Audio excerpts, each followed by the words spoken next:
Hello chess fans, this is Rick from Chess to Impress with coverage of the tiebreak of the 2016 World Championship match between the champion Magnus Carlsen and his challenger Sergey Karjakin. The tiebreak was played on the 30th of November 2016, which also happened to be Magnus Carlsen's 26th birthday. 6 points all after the 12 classical games, and the tiebreak had to give us a winner. The first tiebreak was 4 rapid games of 25 minutes on the clock for each player and 10 seconds increment per move. I'll show you the highlights of all 4 rapid games. This is the first one.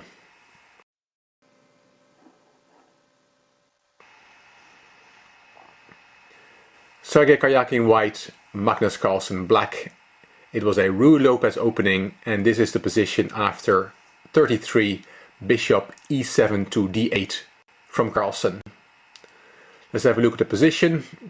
We have queen, bishop and knight and 4 pawns each. You could say that black has slightly weak pawns on d6 and e6, so white might be slightly better, but it's not much. Karjakin played e5, Carlsen took, and Karjakin took with the bishop. Now he has a nice bishop on e5. Bishop c7 to challenge that piece is a good move, but also the move that Carlsen played, bishop b6, because now there is a mate threat on d1.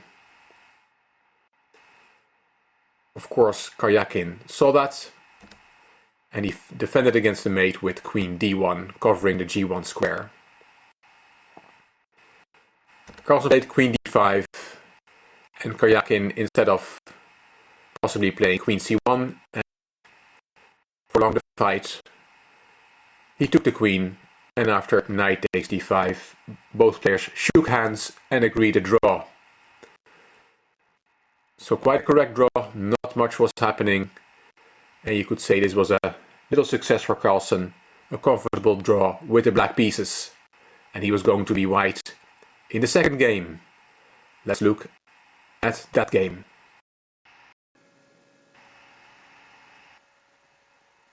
This is the position after 70, rook c6 to c7 check from Sergey Karjakin in the second game. Carlsen is white, Karjakin is black.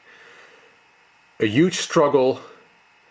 Carlsen at some point won material, and he still has extra material here. He has 2 bishops against the rook, and the poor black king is in the corner, and Carlsen is trying to set up a mating net. He has been playing this 2 bishops against rook endgame for more than 30 moves, and he is now close to closing that mating net. He's in check and moved his king to g6. What is ideal is here is that he gets the light squared bishop to f7 and then give checkmate with the other bishop. Bishop takes g7 would be checkmate, and black is trying to avoid that. Both players had less than a minute here, and only playing on the 10-second increment, it's very difficult to play this in a practical game. King g8 is what Karjakin played, and Carlsen played bishop b4, because that bishop was attacked by the king. And now Karjakin should have gone back to h8 with the king, and then the struggle continues. Instead he played rook b7, a waiting move, attacking the bishop again, and this was Carlsen's best chance to win the game. What he should have played here is bishop e6 check. The king has to go in the corner, and then bishop f8 back to the f8 square where he wants to be, to give checkmate with bishop takes g7. And if now black makes another waiting move, rook a7, he doesn't have much choice. Then there is bishop f7, and after rook b7 there is bishop takes g7, checkmate, and there is not much black can do against that. So this was the moment, but Carlsen didn't see it. After rook b7 he did not play bishop e6 check, he played bishop d6 and king h8, bishop f8, king g8, and now the mating pattern doesn't work because the bishop on f8 is attacked again. Bishop a3, king h8, bishop e6, rook b6. Black is able to constantly pose a problem for white so that he cannot achieve that ideal position with the bishops in the right place to give checkmate on g7. King f7 was what Carlsen tried. Rook b7 check, bishop e7, and now Karjakin, with only seconds on the clock, found the idea with h6, h5. What he's planning to do is give away his pawns and sacrifice his rook for the dark squared bishop, leaving white with pawns on the h-file and the light squared bishop, and that is a draw. Because the bishop is of the light colors, he will not be able to chase the king out of the corner, and that's a theoretical draw. Let's see what happened. Carlsen took on h5, and Karjakin played f5, giving that pawn away as well. Bishop takes f5, and here comes the point. Rook takes e7, sacrificing the rook for the right bishop.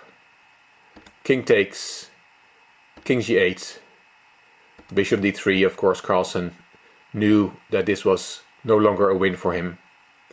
King h8, king f8, and here comes the last point, g5. And no matter how you take that pawn, there's also suddenly a stalemate motive in the position.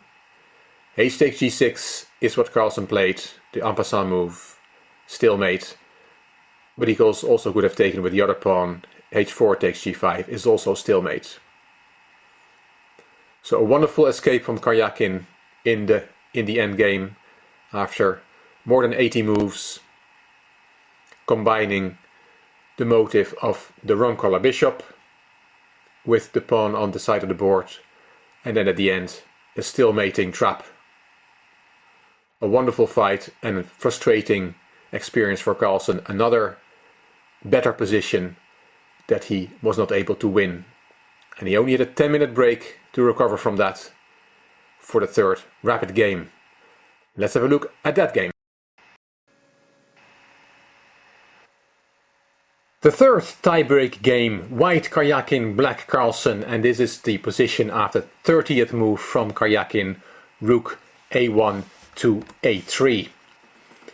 Let's have a look at the position. Material is equal, but what strikes is that beautiful knight on e3. And if you compare that with the white bishop on c4, which is a very poor piece and is not doing much more than a pawn would do there. So a classical example of strong knight against bad bishop. And let's see how Carlsen played this. He sacrificed a pawn with e5, e4, intending to swap off white's active bishop on c3. Karjakin took the pawn, Carlsen swapped the bishops and played queen e5. Hitting the rook, rook c1, rook a8, activating his last piece. h3 and h6 and king h2. Carlsen played queen d4. In the interview after the match he said about this position, The knight is very nice on e3. White's king is unsafe. His bishop is bad. And I had a few more minutes on the clock. There may be some configurations for white to hold this position, but in a practical game it's very easy to make a mistake.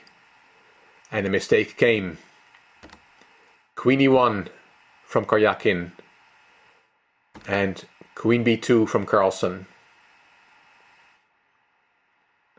Threatening checkmate on g2, and Karjakin played bishop f1. All his pieces are now on the back rank. Rook a2, and here Karjakin's clock was ticking down, and with only a few seconds left he played rook takes c7. The only move here is rook b1, but then for example queen d4, and it's still very hard to defend for white, especially with seconds on the clock. As Carlsen said, it's very easy to make a mistake here. As I said, Karjakin made a mistake very quickly. He took on c7 and Carlsen refuted that move with rook a1. And here Karjakin resigned. Why did he resign? He cannot avoid losing the bishop on f1, which is attacked by both the rook and the knight. His queen is hanging, so for example queen e2, and then there is knight takes f1 check, and white actually gets checkmated here. Just to show you one checkmating example, king h1, knight g3 double check, king h2, rook h1 checkmate. A crushing victory for Carlsen, who showed us a fist pump after the game. He knew this was crucial because all he had to do in the last game with white was hold the draw. Let's have a look at that game.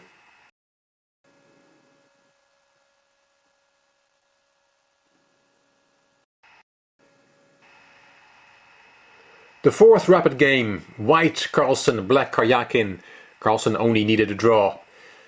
And that's why Karjakin, who had to win, played the Sicilian for the first time in the match we saw.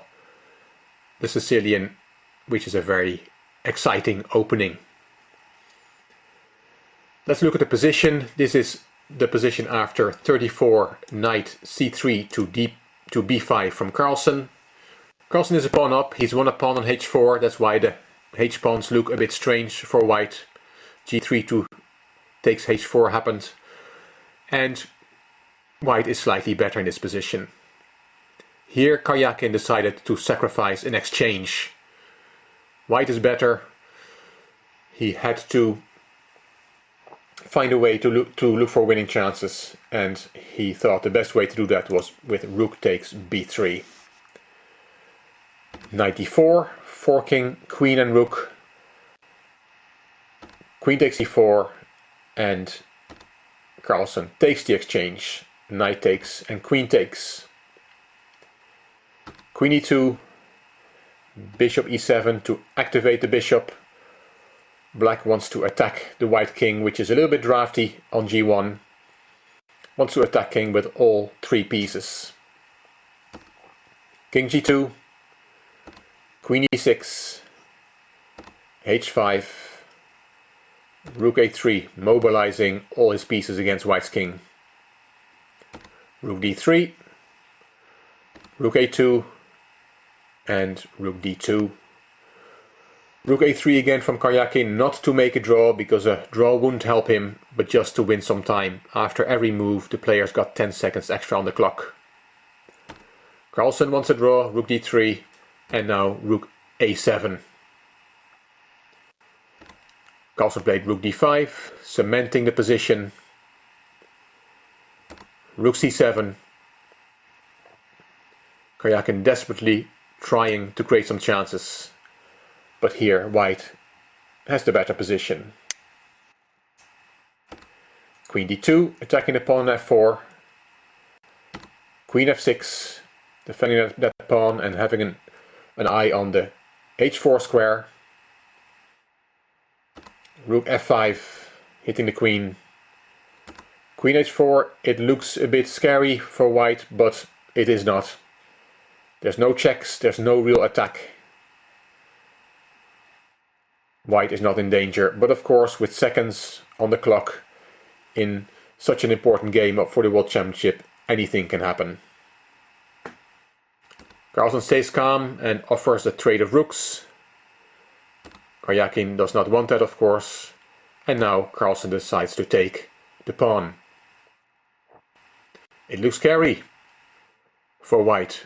Rook a2 check, king h1 and queen f2, a checkmate threat on g2. There's different ways to deal with that, but Carlsen had already seen the end here. He played very quickly rook c8 check, and after king h7, the final move of this World Championship, a beautiful move to finish the match off. Queen h6 check. What a wonderful move. Karjakin had seen it and resigned immediately, and Carlsen retained his title. Why is this move such a devastating move? Well, you have to take, and if you take with the king, there's rook h8 check, checkmate. And if you take with the pawn, then there's rook takes f7, checkmate. A wonderful end to a wonderful match. Carlsen remains the champion. He won the rapid play by 3 points to 1. He played clearly better than his opponent. He always had more time on the clock than Karjakin and won convincingly. He was better in 3 of the 4 games and won 2 of them.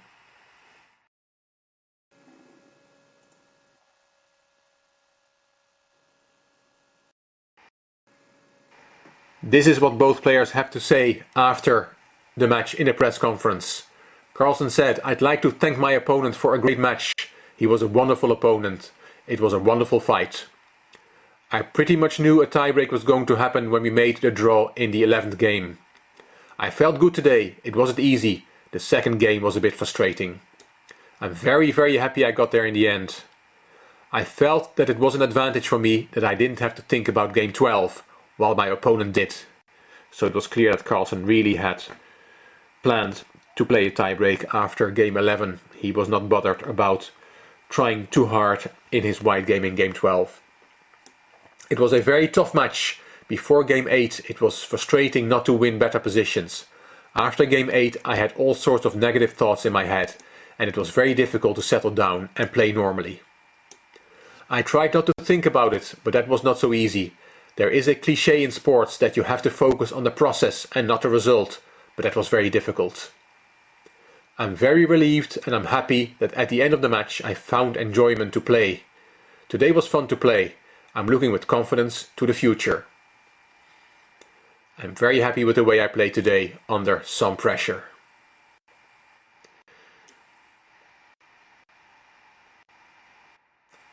Karjakin said, "First, happy birthday Magnus. I played really badly today. I was worse in most of the games. Maybe it was difficult to play rapid after 12 classical games. I played well in the match, but not today. I know I can play better in rapid. I hope to play well again in the Candidates tournament and have another chance to play for the world title. I was quite satisfied with the classical part of the match. There were ups and downs, but 6-6 was a good result.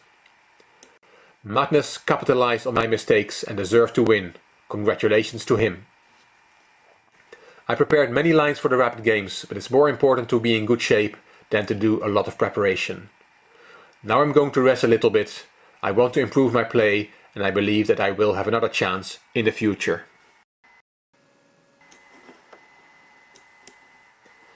This is the score, the final score of the match, 6-all after the classical part, and in the rapid section. In the rapid tiebreak, Carlsen won 3-1. He won convincingly and deservedly retained his title.